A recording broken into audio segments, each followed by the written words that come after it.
Good morning. Welcome to the ISSA Pre-Professional Virtual Meetup. Today we are going to be talking about internships. So it should be a very interesting conversation this morning. I'd like to introduce myself. My name is Randall Fritsche. I am the Information Security Officer for Prominence Health, which is a part of Catholic Health Initiatives. I am also an ISSA Fellow, and I was previously the president of the ISSA Kentuckiana chapter for 8 years before moving to Colorado. And now I'm getting engaged with the local Denver chapter, which is a fantastic chapter. I want to talk a little bit about the Cybersecurity Career Life Cycle Program. The ISSA Cybersecurity Career Life Cycle Program is sponsoring a new series geared up for the pre-professional and entry-level member, the Virtual Meetup. We'd like to provide our pre-professional and entry-level members to have the opportunity to meet experts in a given specialty of cybersecurity in an informal and relaxed venue. So if you're not relaxed, please relax. During the virtual meetup, participants could ask questions and learn firsthand what it takes to get the job, what skills are necessary, and how to obtain the skills, as well as any questions that might help in preparing for work towards the job. We are enjoying continuing these meetups. We've had several of these already, and we will have additional guests and different topics based on feedback from you, the pre-professional and the entry-level member. So before we begin the presentation, I would like to share some information about scholarship opportunities you may be interested in. The ISSA Education Foundation supports the education of the next generation of cybersecurity professionals with scholarships for undergraduate and graduate studies. The ISSA EF will award 3 scholarships during 2016. The ISSA EF's E. Eugene Schultz Jr. Memorial Scholarship, which is $3,500. The ISSA EF Scholarship, which is $3,500. And the ISSA EF Sean Harris Memorial Scholarship, which is $2,000. So please go to the ISSA EF website for specific application dates and deadlines, and that URL is www.issaef,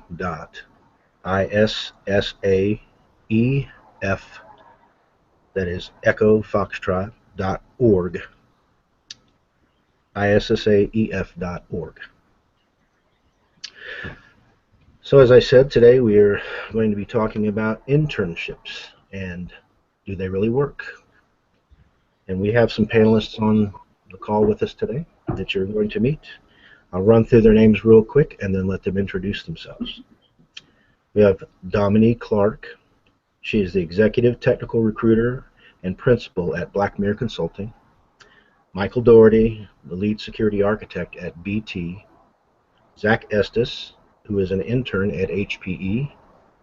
Erin Hampson with InfoSec Connect. And Mark Veron, who is an intern at iNetwork. Then I'll go around and allow you all to, in that order, to introduce yourself. Dominic? Okay, my name is Dominic Clark, and I have been recruiting for about 20 years, about a decade in information security specifically. So I feel like I have a pretty good grasp on what helps people get into the industry. I also work extensively with InfoSec Connect, which Erin also is a part of. And we have focused a good portion of the site on internships. So that's me. Okay, Michael? Hello everyone, I'm Michael Doherty. I work for British Telecom based in the UK, just outside of London. I have just over 10 years in industry, IT, network and security. I'm a security architect, and this sees me responsible for understanding the evolving threat landscape, defining security strategy to ensure the business can protect itself in the most appropriate way, and to also be proactive when security incidents do occur. I've got two focuses at the moment, and there are identity and access management and also security analytics. I started with a bachelor's degree in computer science, and as part of that degree, I was required to spend a year in industry. And I think this was, really key for me to going on to gain a position at BT on their graduate program. Thanks. Okay, Zach.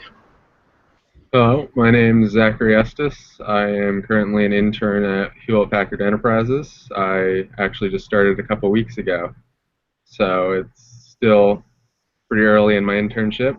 I went to school at Morrisville State College, which is actually in upstate New York, and my degree I will be graduating in May, and my degree will be in network and system administration.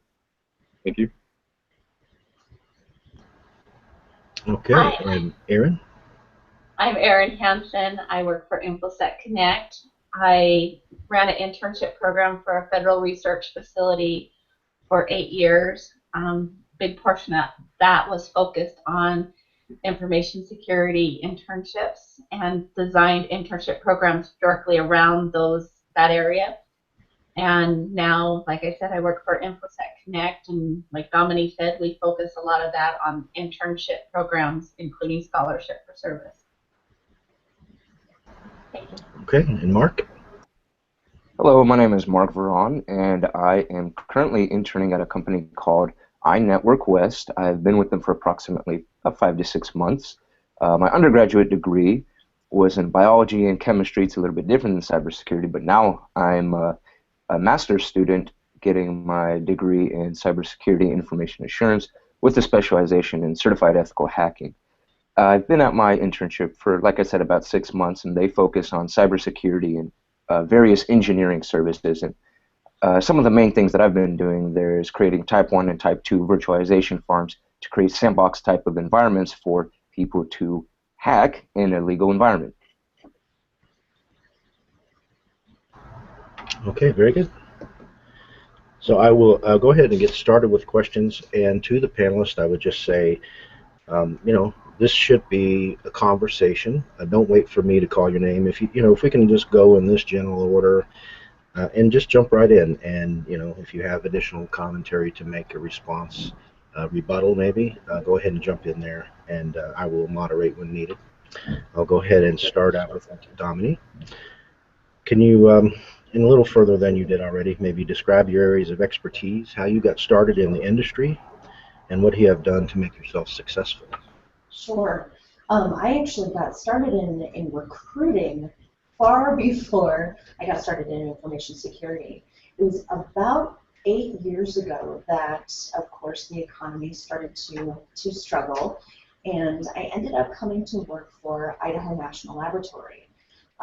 Some of you may already have heard of the reputation of Idaho National Laboratory and their cybersecurity research team. They have an incredible group. They've been accused of some things that they flat deny, but I had the incredible opportunity of helping to build that team. And at that point, I decided if I could move cybersecurity researchers to Idaho and make sure that we could clear them with the U.S. government clearance, we could probably do anything in the world. So we branched out and started to also work in other areas of cybersecurity and around the country, and actually a couple of program positions as well. Okay, Michael? Sure. So I actually started out on as part of a support desk, which is where I spent a good part of my internship at BT some time ago now. And then from there, I was able to return after my degree on a graduate program at BT, which was a great experience. And it gave me the opportunity to not only continue and learn my kind of technical skills, but also to improve and learn more business acumen and improve my soft skills, which I think is is absolutely essential, especially these days. I then went on to manage a network team, so a second line network operational team for quite a substantial global network. that was responsible for delivering broadcast television, mainly in the UK, but also globally as well. And then 3 years ago, had an opportunity to move into a full-time security role as an architect, which again has been another learning curve for me, and I think that's an important thing to being successful, is to be continually learning, and to always be flexible and up for a challenge, and also to be opportunistic. Don't be afraid to say yes when an opportunity comes along. Okay, Zach.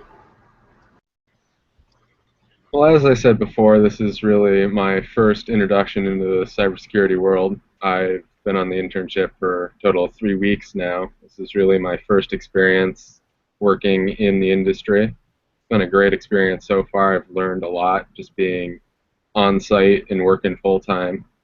And my only really other experience is what I had in school and some projects I worked in. So, still in the beginning, what I'm learning. And Erin. I actually started my career in business analytics, and then in 2008 was hired on by the Idaho National Laboratory to be the program administrator of their internship program. One of my initial goals was to make it a nationally recognized program, and we were able to accomplish that in 2 years. And developing internship programs that had a meaningful experience for the interns was our key to being so successful. Very good. And Mark. All right. Well, like I stated also a little bit earlier, I did not really study any cybersecurity or computer science growing up in my undergrad. I did biology and chemistry, but in the latter portions of my undergraduate degree, I became quite fascinated with the cybersecurity subjects and computer sciences. So approximately a year before I graduated, which is May of last year, I began studying cybersecurity, taking different certification classes that were offered at my universities, looking for different opportunities until I found the current university, National University in San Diego, which was able to accept me for a master's program in cybersecurity. And the experience I had before then was relatively limited. I was kind of known as the PC repair guy back at home because I would help people fix their computers. I would, help people do some minor small office, home office networking. And now that I've been accepted into this internship position for about 5 months, I've started to really use a lot of the more theoretical knowledge that I've gained over this past couple of years, and being able to apply that into a more real cybersecurity and computer science type of environment, because I work in a computer science laboratory. We also do different engineering services and not just cybersecurity. So it's nice to begin to finally fill my niche and feel myself out for this role.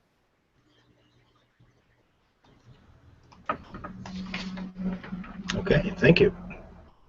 Okay, so the next question, if you could comment for me. How can you network to hear more about open jobs in your area? What has been your experience? And also, especially from Dominic's perspective, guidance that you can give our listeners. I think there are, from my perspective, I think networking is the most important piece of finding the right internship.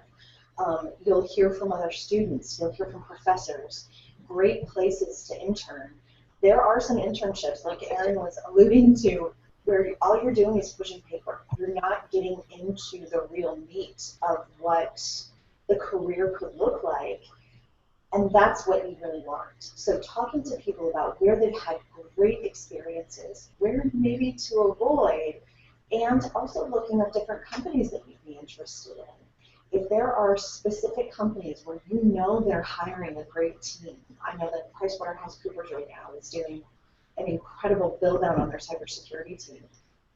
Keeping your ear to the ground, finding out who's doing some cool stuff, and then use LinkedIn, talk to other people, find out who in those companies could be a benefit to you, and don't be afraid to just reach out and ask.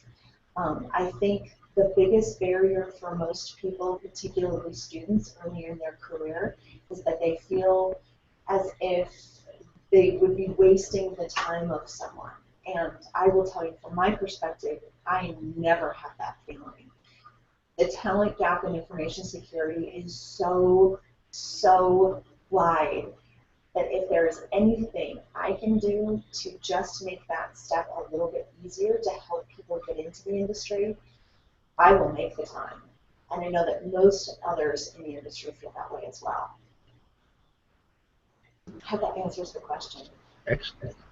Michael? Yeah, I definitely agree with what Dominic says there.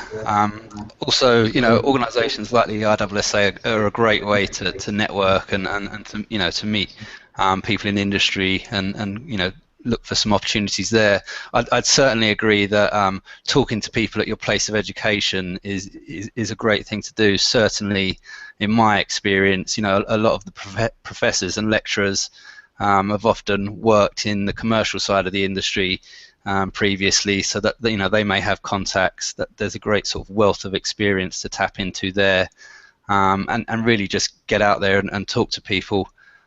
Use social media to your advantage. There's again a wealth of information at your fingertips there.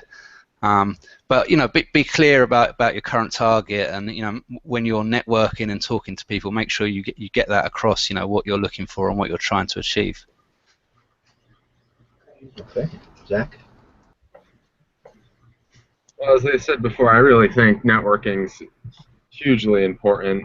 I've spent almost as much time working on projects here at HP as much as going out and talking to people, joining groups, being in part of meetings, getting to just talk to anyone I can, because you never know where your internship's going to come from. It could be just someone you find on the elevator you're talking to, and they know of a position that's open that you never would have thought. But you just got to talk to everyone you think. Social media is huge. You find people all over that you would never have just met normally and make great connections. And also at school, I found that my professors really did have a lot of good connections of people that they knew that worked in the industry, where they had past interns of like graduated students. A lot of students that graduated from my program come back and look for people that are looking for their internships currently, and they hire them a lot of the times. So I think you just really got to talk to people, no matter if you think they know people or not. It's always a good experience. I'm curious. I have a question for you, actually. So how helpful is the Career Center at the university? I didn't really use the Career Center as much as I know some of my other people I went to school with. I know that they're quite helpful, especially with getting your resume set up, and so that people will see it.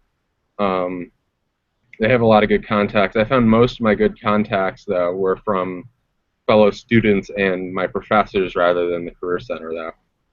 Interesting. Okay. Good. Erin? Well, I was going to emphasize career centers for helping you pull together your resume. If you're going to network, if you don't have the right skills that you have accomplished through your academics outlined on your resume, you're not going to get very far in showing the skills that you actually have. So remember, when you're going through your academic courses, everything that they're instructing you on is a skill that you're gaining. And make sure you emphasize those skills on your resume, on your social profiles, because, like everyone said, that's a lot of the networking. And if they pull up your profile and it says that you work at a Subway shop, rather than you do ethical hacking in your spare time, or whatever your hobbies are that emphasize your information security side, should be what you highlight, not the odd jobs that you've had on your way up to that point. So, be careful on how you present yourself when you're networking, because it will make a difference in the end of where you end up in an internship and early career. Okay, and Mark? All right, well, I'm going to try to reiterate some of the things that were said without sounding too redundant. So, of course, find your university settings, talk to your teachers, reach out to them. The internship that I was provided was introduced to me by my professor in one of my classes. Use social media, of course. I actually don't have any social media. That's just my personal choice. But I do recommend social media. LinkedIn is a great place to start. Checking your local groups online. There's a fantastic website called Meetup.com that I was able to find several cybersecurity groups within the Southern California area, as well as even sites like Craigslist. They post jobs all the time, and you're able to even go and apply and look for internships. And like Zachary was also saying, if you happen to stop and just talk to somebody in the elevator, you never know what kind of opportunities can really come your way. So really push yourself. And don't be afraid, take that risk to make yourself known. And also, like Erin said, make sure that you do present yourself in an educated and esteemed and confident manner. So that's what I have to say. Very nice. Well, I am going to give the next question here, and I'm going to keep you on your toes and go in reverse order this time. So I'll start with you, Mark. How much support are you getting, and how much support should you be expecting from the universities that you've attended or are attending to find internships and jobs? All right, so I've been receiving really good support. Like I was saying earlier, my university professors have really been pushing getting myself out there into the market. For instance, the ISSA meeting was also presented to me by one of my university professors. There's usually, you should expect a pretty good amount of support from your university. It's pretty rare when they don't at least have a job bulletin board to where you can go and look and see what kind of positions are available. And along with other outside sources, it's great to have support from family and friends and kind of explaining to them, what you're doing in this field. And overall, I believe the support is there, especially for a field like cybersecurity, where it is so dynamic and it is still evolving very fast. Many companies are trying to get workers out into the field, and so the support is there. Usually you have to take the first step and show people, that you're willing to be here and that you're willing to learn. So if you put in, then yes, I absolutely believe you will get out just as much. Very nice. And Erin? From my experience in running the internship programs, different universities do better jobs at supporting their students. And the individuals that I see that are really outgoing, that kind of know where they want to go, what type of niche in the cybersecurity world they want to be in, and that they express that theme to their professors, so their professors know they're not just a wallflower in the classroom, they're interactive, and that those are the students that seem to have more support from the universities. And so I would really emphasize, to the students to join up with the cybersecurity clubs if they have them on campus, to get themselves known by the professor, so when opportunities do come up, they're in the forefront thoughts of the professor of recommending that student, because like Mark said, that is a great way to get internships, is through your professors. Okay, and Zach? I found that my professors were really there for me. They weren't going to make the initiative, but if I made the initiative and went to go see them, that they had no problem really helping me with any question I had on any scale. They had, as I said before, they had like really good connections of people that they could get in contact with that were looking for people in cybersecurity. And my professors really made an emphasis on, trying to get in the industry of cybersecurity and how it's growing so rapidly. And this is a great time to try to get in the industry and start off. Okay, and Michael? Yeah, I think I'd agree with Zachary there, and say that you've really got to get out there and help yourself. the emphasis is on the student to be proactive, I think, and get involved. And I think when you do that, that often your professors and staff at your place of education will be really helpful and will be engaging. I think the amount of support you get from a university probably varies on a case-by-case basis, but as a minimum, all universities are going to have some kind of careers department. So I think it's a case of get in there regularly. Make sure the guys in that careers office know who you are and remember you, and when opportunities do come along, you'll be at the sort of forefront of their minds. Okay, Dominic? I agree with that. I think it's all about the relationships and, again, the networking. Pardon me. I think often the Career Center can be leaned on, but I think really it's your specific college under the university umbrella that will be the most helpful to you. Often the people who work in the career office, they're working with medical students, they're working with English students, all sorts of different types of people. They won't necessarily be as focused on cybersecurity, which is a very specific niche area.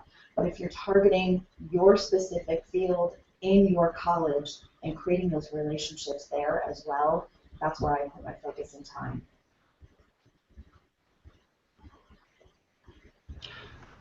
Okay, very nice. And I'd add my 2 cents on this a little bit. Certainly, I would recommend, trying to influence the university to, have more of this as security leaders or industry executive recruiters. I think it's a great idea to join an advisory board of your local community college. There are a lot of young people there that are trying to get into this business, trying to build a career, trying to get that education, working really hard.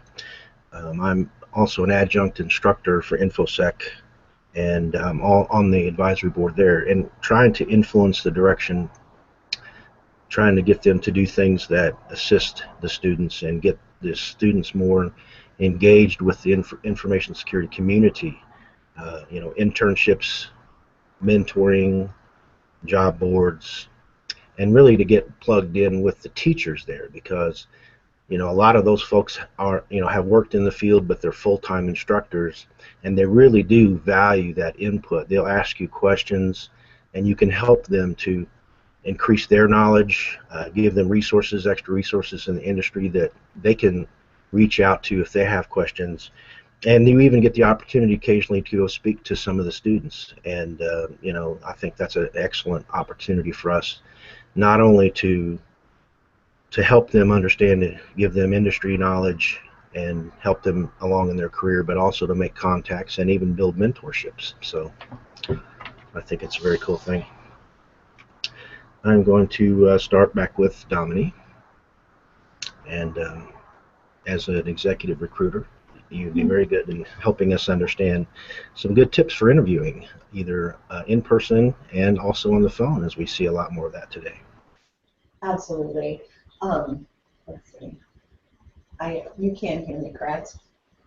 Yes. Okay, had a little glitch there. As far as phone interviews, I think phone interviews, let's start off with that, because that's generally the initial interview that most people experience. And they can be very difficult because you can't see the hand gestures and you can't see the smile on the other person's face. So you have to kind of fill in the blanks. My best suggestion to anyone doing any kind of phone interview is to, first of all, have your resume in front of you. Make sure you're not getting stumbled up on specific details. Make sure you are smiling during the interview. People, regardless, can hear that smile in your voice, and everyone wants to bring someone onto the team that will bring a positive energy. Of course, you're nervous. So fake it till you make it a little bit and put a great big smile on your face so that they can hear that. Once you get to the in-person interview, make sure to dress the part and ask someone at the organization, even if you just call and talk to the receptionist, what is appropriate to wear. Whatever that person tells you, step it up another notch. If they say it's a jeans and t-shirt, make sure you're wearing jeans and your best t-shirt. Whatever it is, take it up just one notch to make sure that you feel like $1,000,000 walking in the door. Another kind of fake it till you make it. Video interviews can be challenging, like this. So you want to make sure you don't have distracting things in the background. You want to practice a little bit beforehand to make sure that the lighting is okay and your camera is set up just right. Whatever you do, make sure you are prepared, make sure you are positive, make sure you have all the information at your fingertips so that you can put your best foot forward. Thank you. Michael. Yeah, I'd echo Dominic's comments there. Phone interviews are certainly tough, and I think the reason for that is it's difficult to judge the reactions of the person that you're talking to. So I think it's important to, if you can, to try and build some rapport, over that phone conversation. But aside from that, I would say, be clear and concise on the phone. Ask for clarification if you're unsure, and I think if you can build that rapport, then come across confident and positive, and I think that'll always go down well. As for sort of face-to-face interviews, first impressions count for so much. Within seconds, the person that you're meeting is making a judgment about you. Whether that's rightly or wrongly, that's what happens. That's kind of human nature. I'd echo Dominic's other comments there. Present yourself well, be smart, prepare well, research the organisation you're meeting with, try and preempt some of the questions that you might be asked and prepare some answers for those. When describing a situation, think about the value that you brought to that situation and describe that well. So that the interviewer is clear, what you brought to the party in that example, and also prepare some questions for the interviewer. It's your chance to find out about the place that you may be spending quite a significant period of your next year at. So it's a good chance for you to interview the company as well.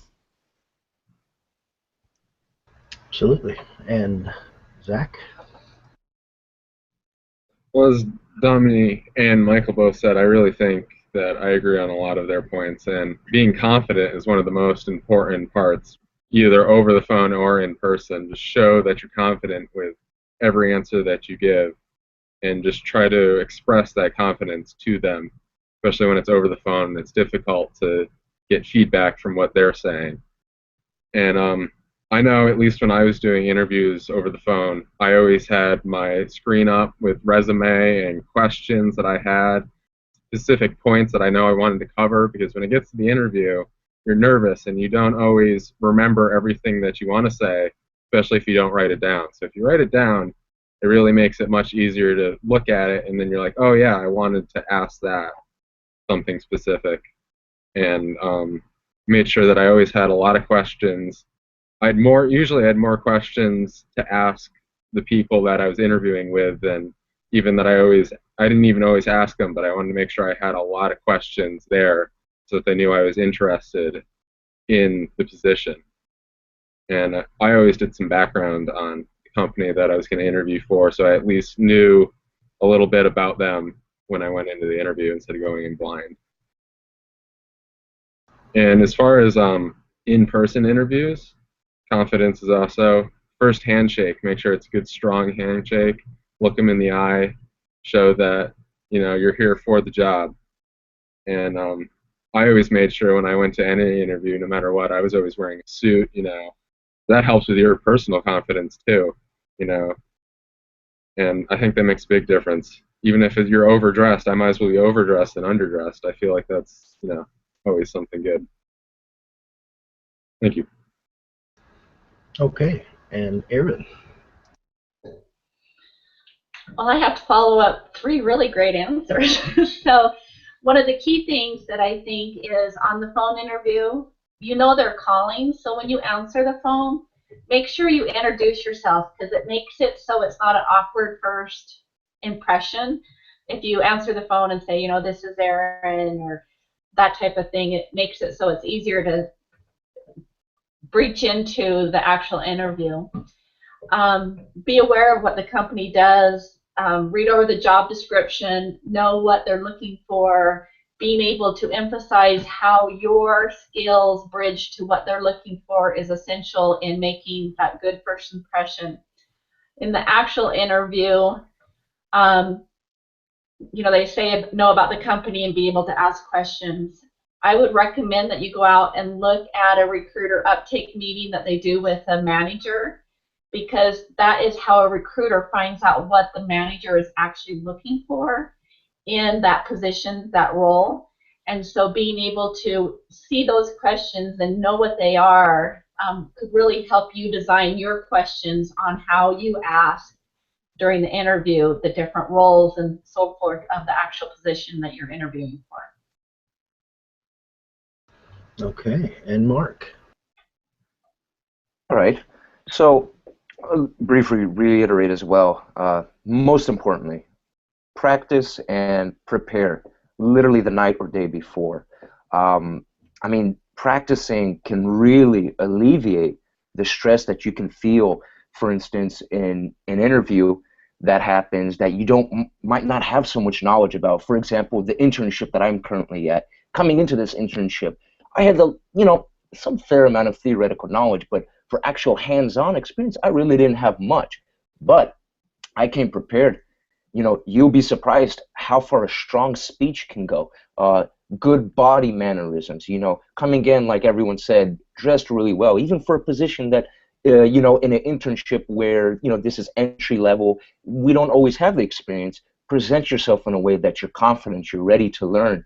And for phone interviews, another very important thing I'd like to say is plan them out beforehand. Know what your setting is going to be. You know, make sure that you're going to be in an appropriate place. You don't want to be stuck in traffic trying to have a phone interview and not have not be fully aware of what's going on. So these are really important things to take into consideration. And in-person interviews, once again, you know, present yourself. You know, be confident. I always like to go by the statement, 50% of the work is you showing up. So if you can at least show up, you're already halfway there. The other half, you know, it's all up to you. Really commit to making yourself known. Really commit to putting yourself out there and trying to show that even though if you're maybe not as experienced, you're ready, you're eager to learn. Zachary brought up a great point of having questions.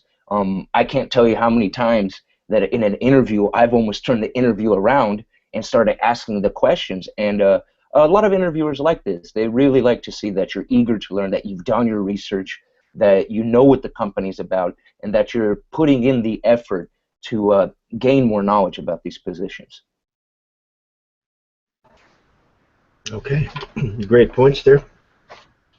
And I would add, as far as the phone interview is concerned, I've had a few of those myself, and it's really funny because I have notes, sticky notes all over the desktop. You know, the interviewer can't see it, but if they ask me a question, I have my keywords, key points that I want to make sure that I make to the interviewers, and I have those in sticky notes all spread around so that it's easy for me to see it. I don't have to shuffle paper. So I think that's a great tip for phone interviews. When you do get to the in-person interview, certainly I would always make sure to have a packet, a short packet that you can give to the key folks in the interview. And my packet always consists of a very good copy of my resume printed on good quality paper, not polka dots, nothing fancy, but just good heavy, heavier paper, printed well, nicely. Make sure that you don't have any misspellings in your resume. That's a killer. And anything that's on your resume, make sure that you can speak to it. Don't put anything on your resume that's fluff, because you will get called on it, and your chances are going to go down the drain if you put something on your resume that's not true or that you can't really speak to. Also in that packet, I have a copy of my degree, a copy of major certifications that I have, and also a couple key letters of references. if we are at the point where I'm able to give that, I'll put that in my packet as well. So while they're interviewing me, they can read through that and see that other folks have spoke to my ability to do the job.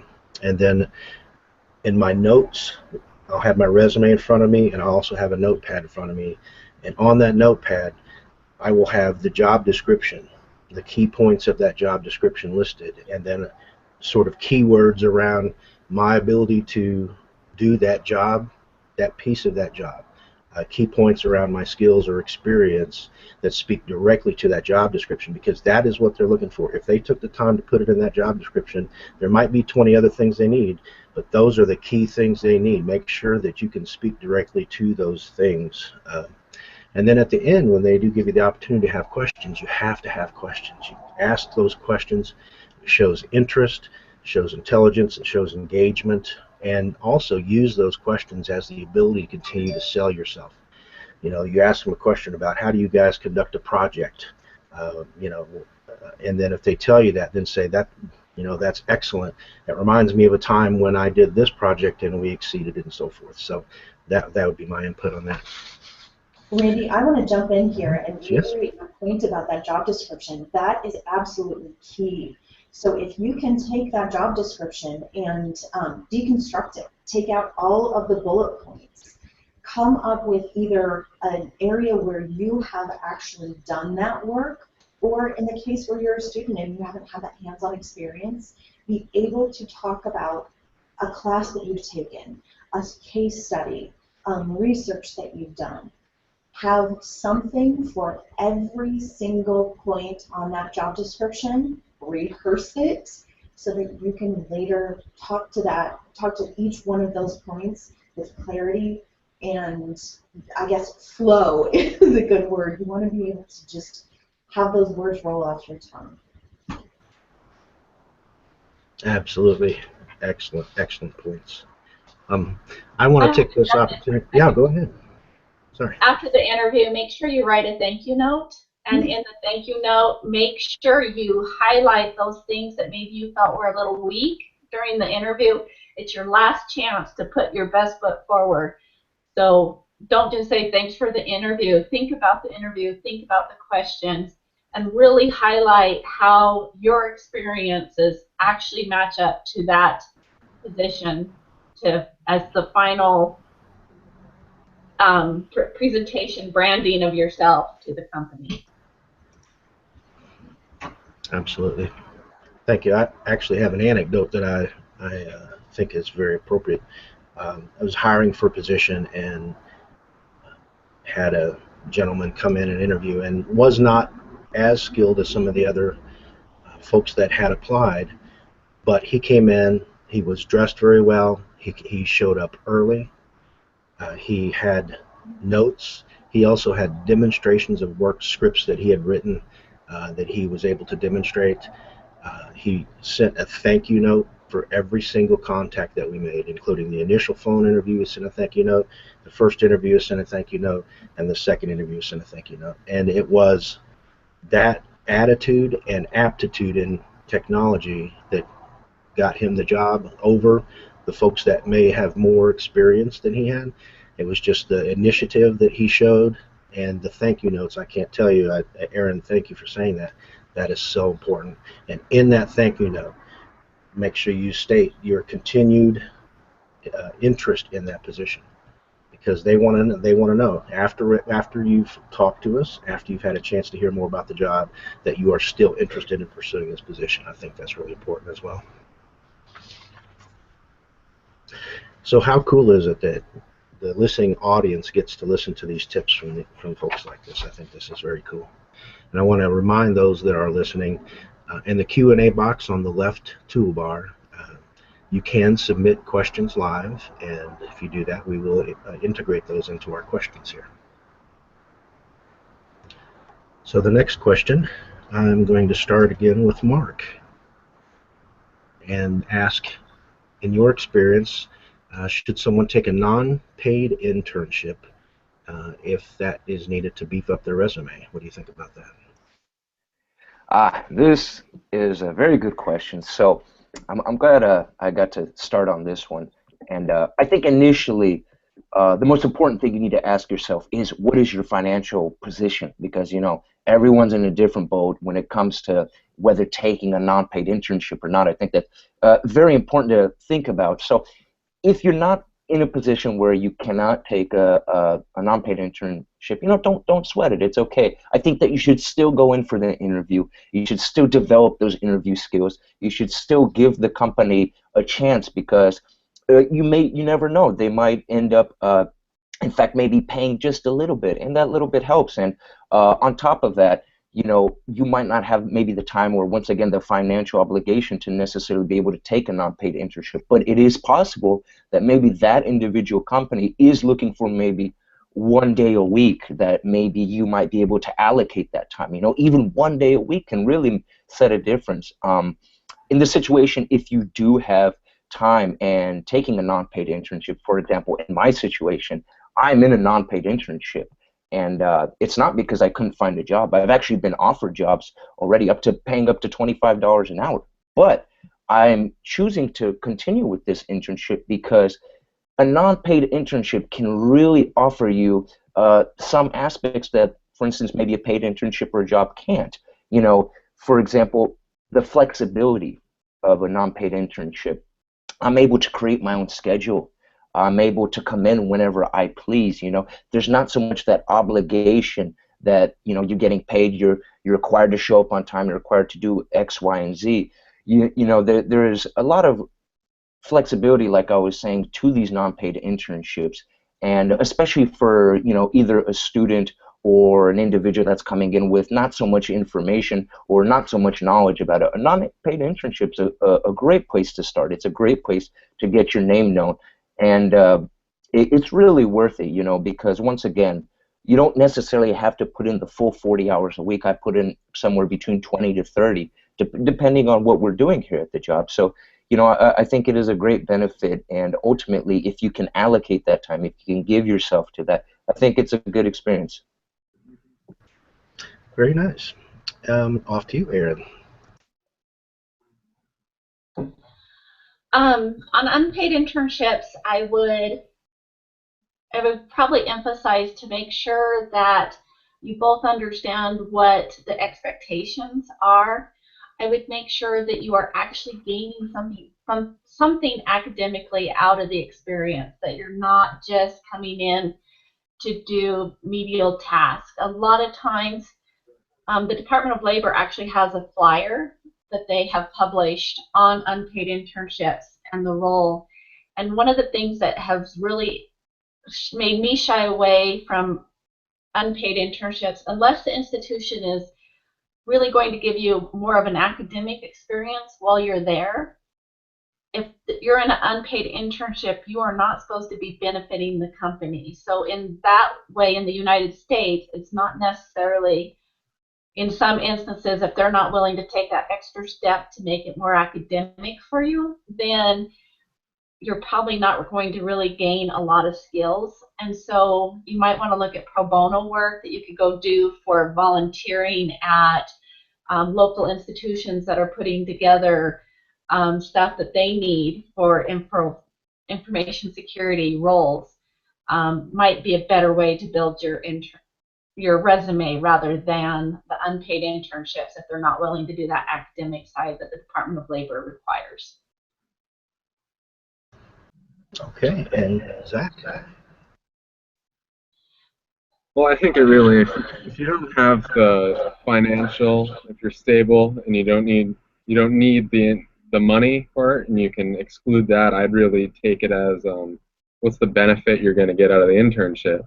You could be getting a paid internship, and if you have a paid internship and an unpaid internship, if it's more beneficial for you to take the unpaid internship, and you're going to learn more and get more stuff out of it, compared to a paid internship, I would say that you go with the unpaid internship because it's going to be more beneficial to you compared to just getting paid or not paid. I think there's a lot to that, and at least for me, I went to school in upstate New York, and now I'm down here in Raleigh, North Carolina. So there's the whole deal of I'm moving from the north to the south across several states, I need to find housing and I have to pay for things because I won't be home where I have somewhere to live. It was lucky for me that I have someone locally that I can stay with while I'm here at the internship. So it wasn't as much as a concern, but that's also, something you would have to take into consideration depending on where the internship is. So I think there's a lot of choices, but I think it's really up to you. And if you feel like you're going to get more out of an internship based on your skills rather than pay, I would go with the one that it's going to be more beneficial to you than over money. Thank you, Zach. Michael? Yeah, so I'm not sure what the legal position is here in the UK on unpaid internships, so I couldn't comment on that.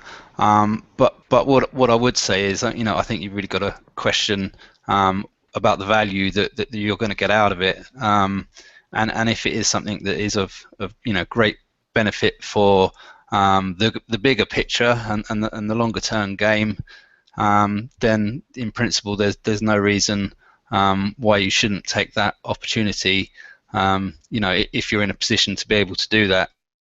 And I would probably suggest that here in the UK, most students are probably not. Certainly, even things like your commute back and forth from your place of work is a cost that you need to incur.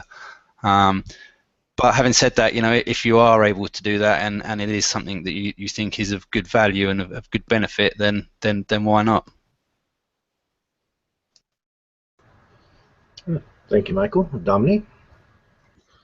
I agree that it's all about the experience, and I think one of the things to focus on when you're considering this is your specific experience. It may be a great internship, it may be a great experience, but if you really wanted to get into industrial control systems, and this is identity and access management, it may not be the right one for you specifically. I'm really curious, because Erin, frankly, I didn't realize that the Department of Labor wanted unpaid internships to have an academic flavor. What does that consist of? What does that mean? So at INL, we developed an unpaid internship program, and it had a syllabi. It showed what skills they were going to gain. They had to have essentially like assignments that they had to turn in over the course of the internship. I sent the Department of Labor flyer, and they're going to include it in the notes of the item, but there's 6 questions that have to be met in order for it to be an unpaid internship. And so knowing those and being aware of those when you're going into an unpaid internship is really to your benefit. I would suggest, if you're looking at that type of thing, volunteering at a nonprofit is a great way to gain that experience, because they're allowed to have volunteers and that type of stuff. So that's why I was emphasizing that side of the item of non-paid, is there's some leeway on that side. So like I said, they're going to include the Department of Labor's flyer in the notes. That's great. Thanks, Erin. And yes, just to reiterate that point, I really believe it's about your specific interest level. And if you can take an unpaid internship and get into exactly the company or exactly the field you want to, gosh, if you can do it, it's well worth the time. Nice. So I would just add that if you're being solicited for an internship, whether paid or unpaid, think about what opportunity will it afford you, and you'd be surprised that if you have the right attitude and you have a good aptitude, that these IT shops are very, very busy, and everybody is working off a plate that's well overloaded. So if you show that attitude and that aptitude, they will engage you in other things. They will allow you to do other things, and you'll continue to not only get the experience that was promised in the internship, but probably you're going to be doing more, and you may quickly become an invaluable part of that team. I've seen that morph into an actual job offer before and a full-time job. So the attitude and the aptitude are the 2 things that I preach. Now that I live in Colorado, I have to add altitude to that. So I'd like to add one more thing to this. yeah. I really like what Erin said and bringing up the Department of Labor. I think it's a very important statement, and to protect yourself also. I was lucky in my position to get a fantastic internship position where I've been learning so much, but you know, they're not all like this. You know, you want to make sure that you're also not being taken advantage of, which is a fantastic point, and make sure that you are getting you know, the maximum amount of benefit from this as well. So I think that was very good of Erin to put that in there. So staying in the area of the internship specifically, if you're going for an internship or if you're counseling somebody that's going for an internship, how would you help them to understand if this particular internship is right for them? What keys should they be looking for in an internship? I'll start with Dominic this time. Okay, so I think the key pieces to make sure you're getting out of any internship are very, very personal. So write down a list of what you want to see out of that internship. It's really going to be important to make sure you're able to meet your needs. So be very clear on those. Make a list and make sure that those are some of the questions that you ask in an interview. I think it's also important to make sure that specific organization has a clear plan for the internship. If they have specific projects that you'll be doing and expectations, make sure to ask those things as well. It also can't hurt to talk to their previous interns. They've had an intern in the last 6 months, or they have someone working there currently. Get a feel from that person as to whether or not they're just filing paperwork, or if they're actually able to get in and get their hands dirty in the technology. That's going to be the key piece for you. An internship in technology is all about hands-on learning. Make sure that's happening. Great. And Michael? I would say be clear on what you want to achieve out of an internship. I think if there's a clear interest or area that you want to work in, then sure, you know, aim for that. However, your skills and experience, so don't automatically assume just because a particular role doesn't fit your immediate goals that it's not going to be of any benefit to you. I think perhaps all too often when we talk about working in the information security industry, we think that we're all going to have technical roles, or, you know, like Mark, be an ethical hacker. But you know, it's good to remember that, you know, the security, information security is a complete industry, and there are roles in product development, finance, marketing, all related to the security industry, completely across the board.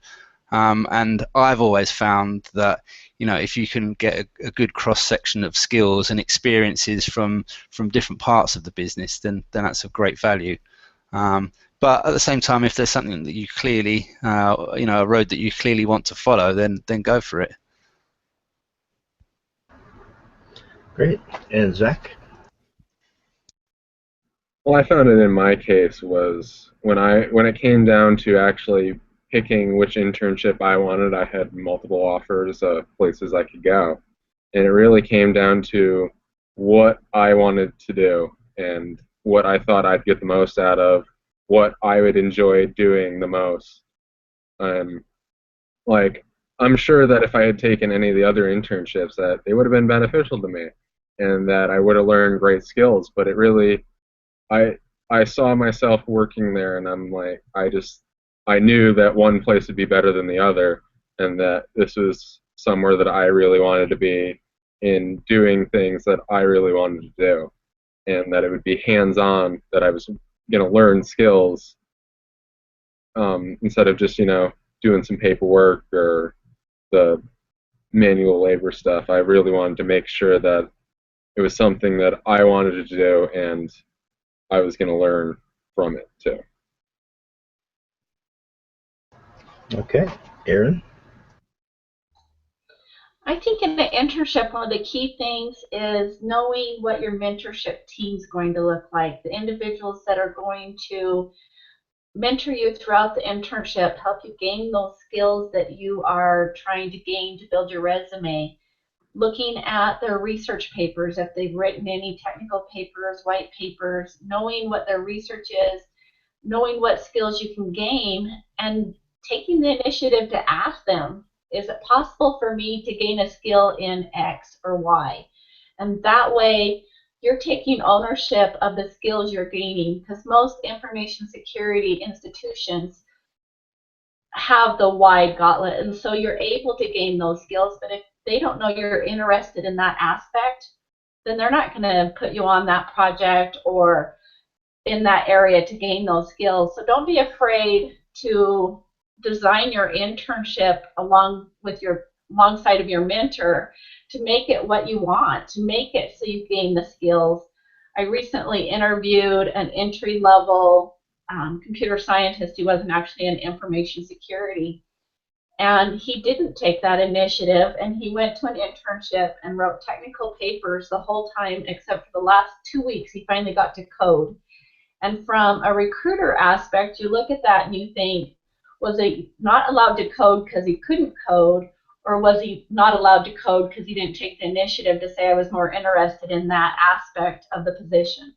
So as an employee, take the initiative, be there to say what you're interested in, what you want to learn in the next aspect of your career, and don't be afraid to tell your employer that those are the areas you want to go in, whether it's internship or entry-level career. Nice. And Mark. All right. Well, I'd like to maybe point back to what Michael said about this as well. You know, sometimes you might not necessarily know what their internship will have you doing, or if you do know, it might not be necessarily something you're geared towards. And it's always possible that they might end up veering you out of that or moving you slightly away. It really depends. So I think most of the panelists covered a lot of the really good points about this, and just once again, research where you're going to be at. Don't just show up and briefly skim a company. Kind of know what you're going in for. And if you personally don't even know what to intern for yourself, Erin brings up good points. Just make sure that you can take, kind of a preemptive look at all these things before you go into them, and take a little bit of time. Research. I think that's a really important thing to do. Thank you. So along the same lines, I'd like to ask the panel here, we've talked about how do we prepare for an internship, how do we know it's the right company, but what do you think companies today are asking interns to do when they come in, or what should they be asking? What would be a great use of an intern in today? Mark, can you start us out? Yeah, absolutely. So in my particular position, my internship interview to begin with was quite rigorous. I was grilled, asked lots of questions.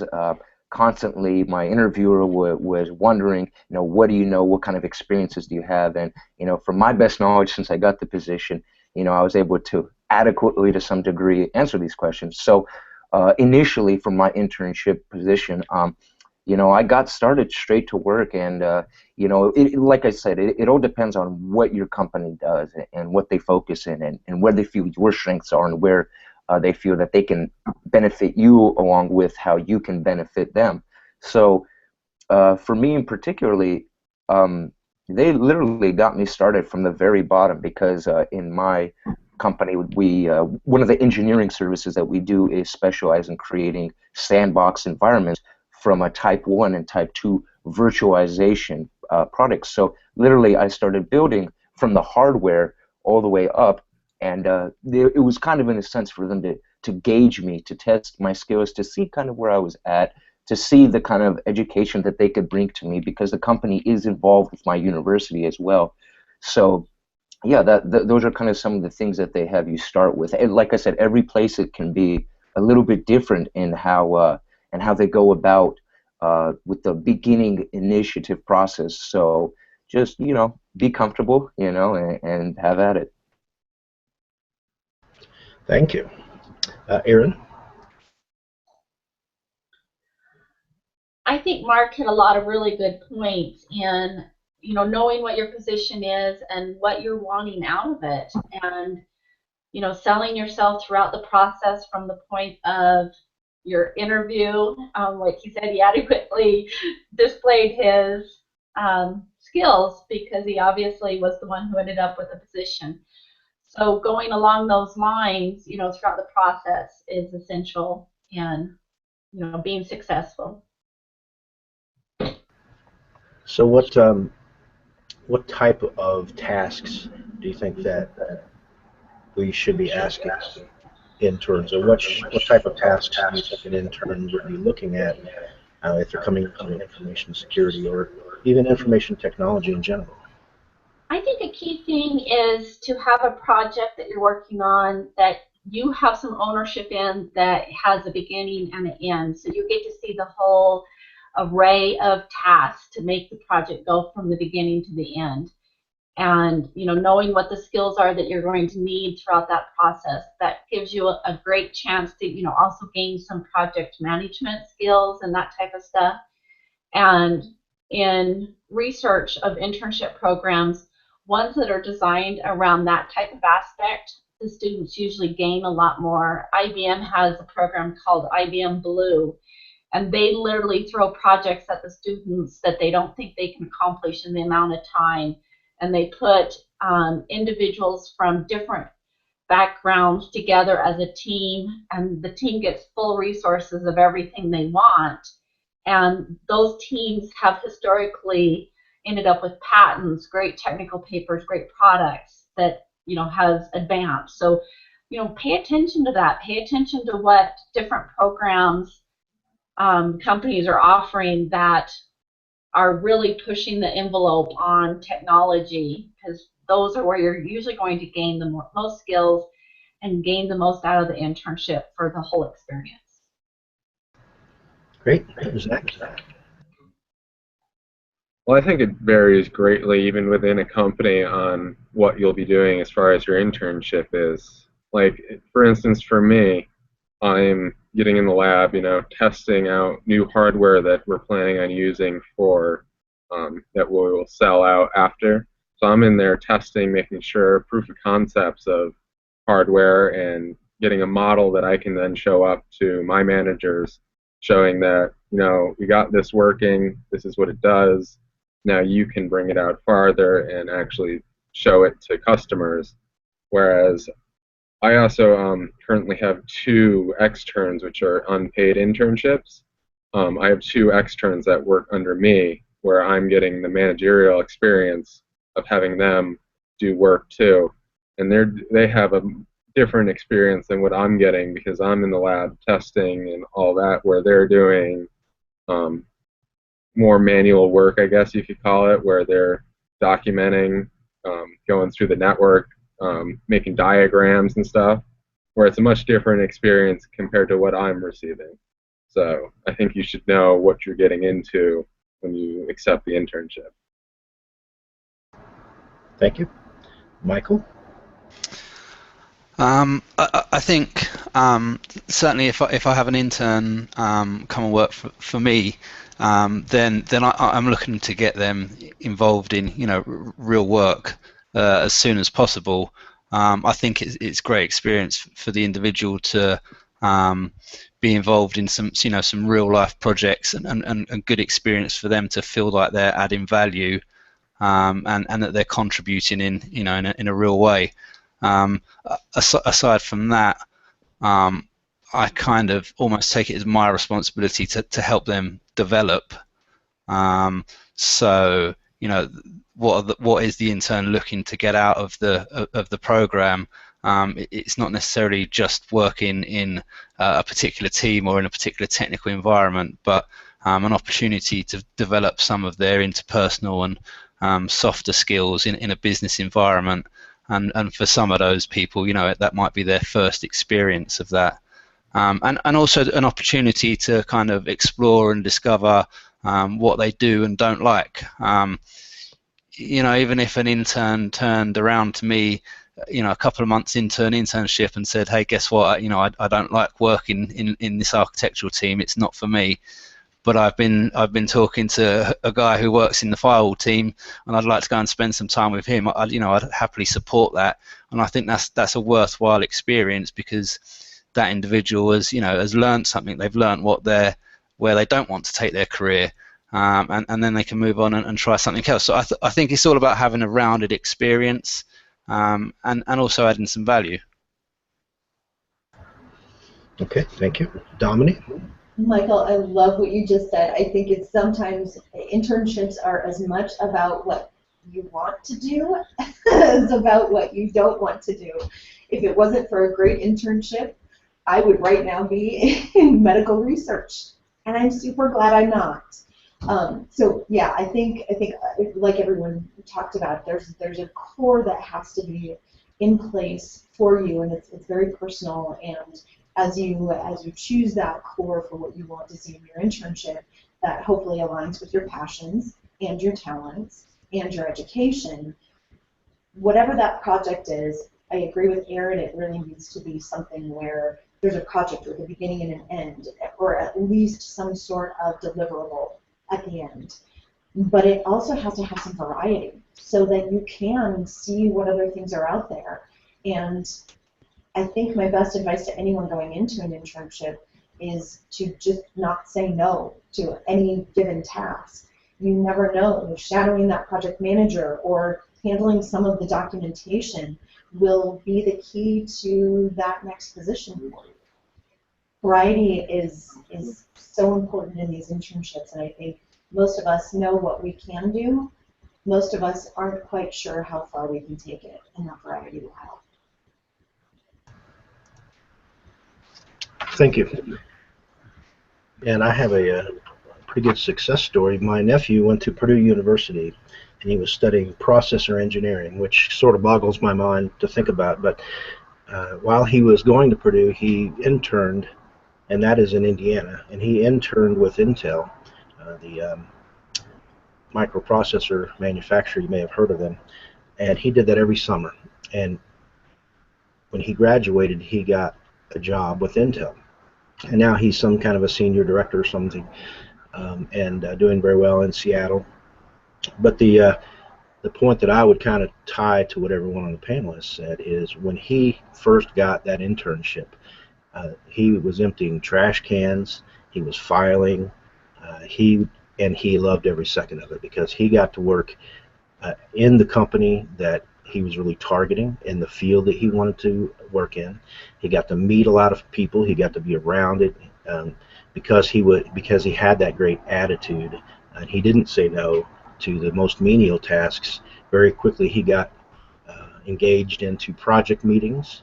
They started giving him tasks and that he cheerfully met, and he just made himself invaluable, and they kept asking him back. And as soon as he graduated, they offered him a full-time job, which he's been there for 20 years now. So, very cool success story around internships that I'm, personally aware of. So we have really talked a lot about internships. I really kind of want to turn the corner a little bit towards, how do I, as a entry-level security person, get into the field? How do I progress? How do I excel? The question that we have from Alan in our audience is around certifications. What types of certifications are you seeing in information security that are very valuable for an intern or for someone that is getting started in this business? And I'll start with Mark again. Okay, so I'll give some of the examples of some of the certifications that I'm pursuing. For instance, a lot of us know CompTIA, one of the largest vendors in certifications. They have, in my opinion, a great composite of just very beginner entry-level certifications. They have the depending on where you want to start. For myself, I'm going into the Network Plus and the Security Plus. I've already taken classes on those. It's just a matter of time of just excuse me, of just testing out for those. And GIAC has a Security Essentials, the GSEC. It's a very good entry level position. Some of my schoolmates in my graduate program have the GIAC Security Essentials. And once you begin to develop, a base for your certifications, it's always important to move up and continually grow through this. So ultimately, if you don't have any certifications, at least go out and try to find some of these online. You'll be surprised. There's a plethora of information and open source knowledge that's available, and a lot of these companies, they want to help you get these certifications. So, I think some of those are a good start. Okay, Erin? I would recommend that they look at where they want their career path to go and start looking at job descriptions of those positions and those roles now, and outline what certifications those positions are asking for, and start working towards ticking those off, so when you are mid-career, you're at the level you want to be. You know what you need for the career type you want. And that would probably be my best recommendation, is looking at the career path you're interested in and getting the certifications that are directly related to that career path. Zach? Well, I currently don't have any certifications at the moment.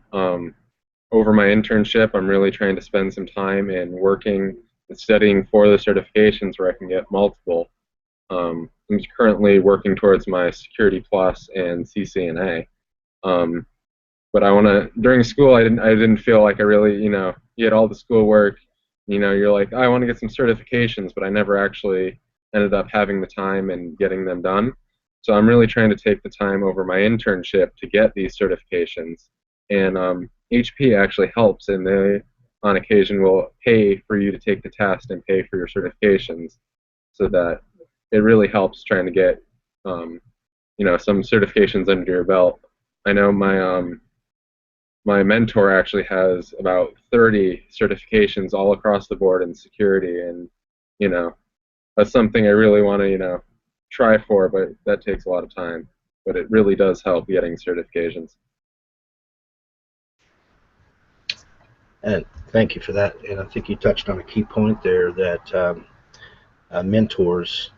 I don't want to veer off this question, but I do want to touch on it, that as an entry level, as an intern, as someone that's they're calling pre-professional, I would definitely highly recommend finding a mentor. That could be an instructor, professor, certainly an adjunct like myself. As an adjunct, we don't do it because the pay is great. We do it because we enjoy to share our knowledge, and we enjoy meeting the young folks and sometimes older folks that are there trying to better themselves, get that education. And those folks are often willing to be a mentor for somebody that's very promising and has a great attitude and aptitude in this business. So definitely do that. Your manager at your job can be a great mentor. Ask them, how did you get to this place? How did you get to where you're at in this business? Even coworkers are great, can be great mentors as well.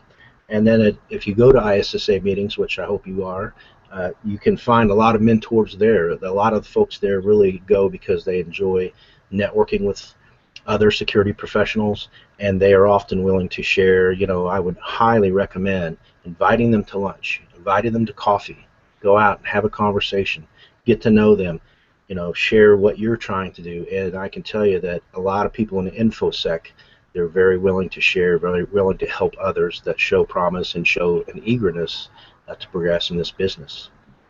So thank you for that. I think I am at Michael now.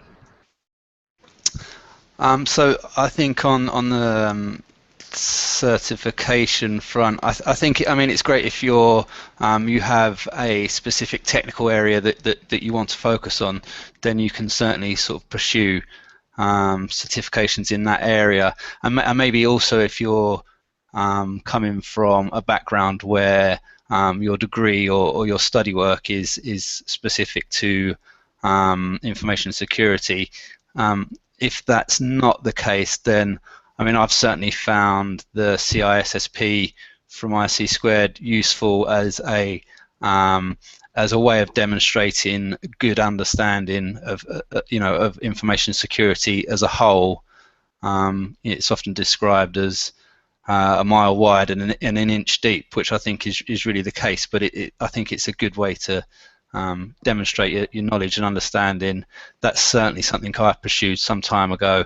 And then more recently, the CISA, so the Certified Information Systems Auditor from ISACA, again, more based around information assurance and audit, but again, a good way of demonstrating, your end-to-end sort of understanding of the complete area, rather than in focusing in on one specific piece.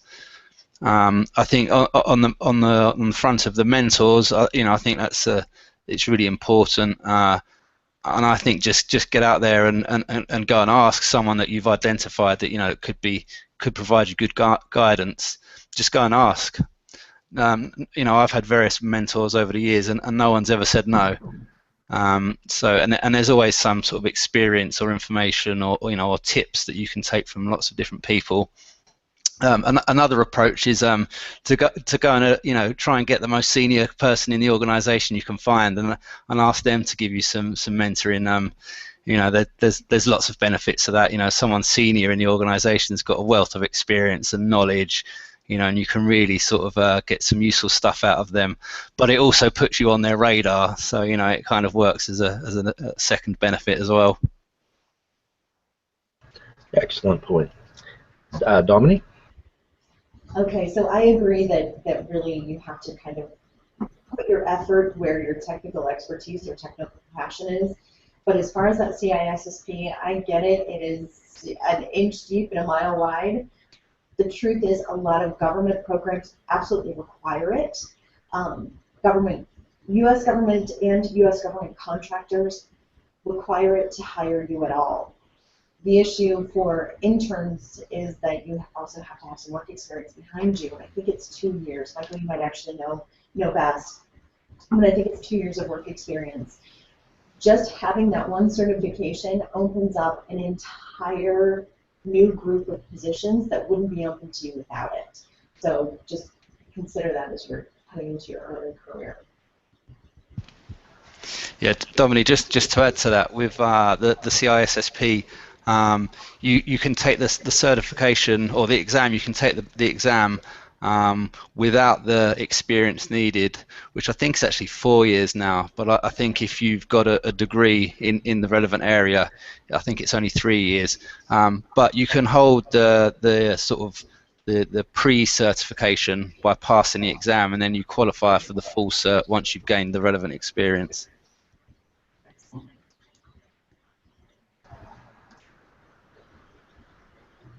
Yes, excellent. And just to add my 2 cents here, we are getting close to wrapping up, but I can tell you that I worked a long time to get to the point where I could qualify for the CISSP, but as soon as I was able to, I went and took that test, and I think we may even have a meetup on this sometime, because it's such an interesting and important topic, I think, just in how do I prepare for a CISSP. But I took 6 months to study for that. I studied every night. I read every night. I spent the weekends, free time, just taking practice quizzes just to get up to the point where I could go and sit for that exam. But after that, my career just shot up. And I can tell you that plus education, certainly an associate's degree, the market is so competitive that an associate, I would think, is a bare minimum. Certainly a bachelor's degree, and then if you want to progress, into the leadership ranks in information security, Even if you have a master's degree, you're going to be in a very competitive market. So those are really kind of my tips to wrap it up. We have about 5 minutes left, and I want to take the chance here on behalf of the ISSA to thank all of our panelists for taking the time, offering your expertise for the listening audience today. Dominic Clark, Michael Doherty, Zach Estes, Erin Hampson, and Mark Veron. Thank you very much for taking the time. We greatly appreciate it. I also want to thank you for attending today. We hope you got a lot out of it. Hope you learned a lot, and hope that you will stay tuned for our next Cybersecurity Career Lifecycle meetup. The post-event evaluation form is going to be posted to the comments section. Please take a moment and complete this form, and you will be entered into a drawing to win an Amazon gift card. And we greatly do appreciate your feedback. It helps us to create these and make sure they're the most valuable use of your time. And if you have any questions extra after the fact that you'd like to ask any of these speakers, please contact Leah Lewis, and that's lewis@issa.org.